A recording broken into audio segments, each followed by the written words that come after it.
West ইন্ডিজকে বড় ব্যবধানে হারিয়ে সিরিজের সমতা বাংলাদেশের। আজকের বোটা ভিন্ন এক খুশির সংবাদ নিয়ে হাজির হলো বাংলাদেশের মানুষের সামনে। সেই ৭ সমুদ্র ১৩ নদীর ওপারে ওয়েস্ট ইন্ডিজের জামাইকায় হয়তো এখন সন্ধ্যা ঘনিয়ে আসছে। মাত্র কিছুক্ষণ আগেই কিংস্টনের সাবিনা পার্ক স্টেডিয়ামে দারুণ এক টেস্ট জয় পেয়েছে বাংলাদেশ। মেহেদী হাসান মিরাজের নেতৃত্বে ওয়েস্ট ইন্ডিজকে ১০১ রানের বড় ব্যবধানে হারিয়ে দিয়েছে টাইগাররা। খেলা কি পঞ্চম দিনেও গড়াবে?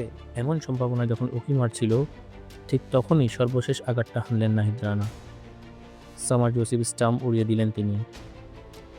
সেই সঙ্গে চতুর্থ দিনেই একদিন হাতে রেখে টেস্ট জিতে মিরাজ বাহিনী। টেস্ট নেতৃত্ব দিতে নেমে যাত্রা দ্বিতীয় টেস্টেই জয় লেখা পেল মিরাজ। প্রথম টেস্টে ২০১ রানে বিশাল ব্যবধানে হার। দ্বিতীয় টেস্টের শুরুতেই নড়বড়ে ব্যাটিং, মাত্র ১৬৪ রানে অল আউট।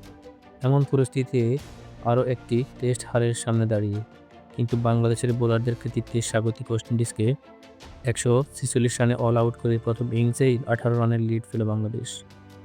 এরপর ব্যাট করতে নেমে ব্যাটাররা মোটামুটি দৃঢ়তার পরিচয় দিলেন।